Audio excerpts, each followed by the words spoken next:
সবাই এই ছবিটি দেখুন। এটা ওস্তাগার ছেলে আর ওই বাস স্ট্যান্ড দিয়ে গাড়ি নিয়ে যাচ্ছিল, তখন এক হিন্দুস্তানি ভাইয়ের হাতে গাড়ি লেগে তার মোবাইল পড়ে ভেঙে যায়। এরপর সেই হিন্দুস্তানি ছেলেটি তাকে মারধর করে, এমনকি ছুরি দিয়ে কপালে আঘাত করে। তারপর অনেক ওস্তাগার ছেলে যায়, তাদেরও খুব মারধর করে। এই ঘটনা দেখার পর ওস্তাগার ছেলেরা বলছে, ঠিক আমাদের অবস্থা ফিলিস্তিন আর ইসরায়েলের মতো। ওস্তাগাররাও বিহারিদের থাকার জায়গা দিয়েছিল, এখন তারা মার খাচ্ছে। আমি এই কথার সঙ্গে একমত নই। বিহারি হোক আর যে কেউ হোক, ওটা আমাদের ভাই। একটা বিহারের ভাইয়ের কারণে সবার উপর দোষ দিতে পারি না।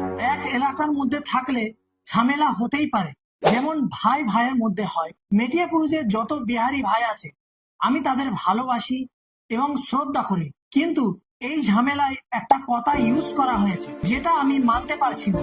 যে কথাটি বলেছে সকল ওস্তাগার ভাইদের পিস পিস করে কাটবো, এই কথাটা খুব ভুল।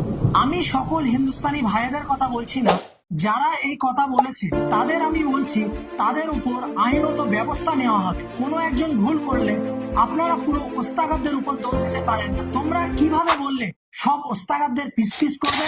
এই জন্য যারা এই কথা বলেছে তাদের বলছি, তারা ভিডিওর মাধ্যমে ভুল স্বীকার না জানায়, তাদের বিরুদ্ধে আইনত ব্যবস্থা নেওয়া হবে। সকল ওস্তাগার আর হিন্দুস্তানি ভাইদের বলছি, আমরা সবাই এক হয়ে তাদের বিরুদ্ধে মামলা করব। যারা বলেছে সকল ওস্তাগারদের পিস পিস করবে, আজ সবাই চুপ থাকলে কাল আপনার সাথেও হতে পারে।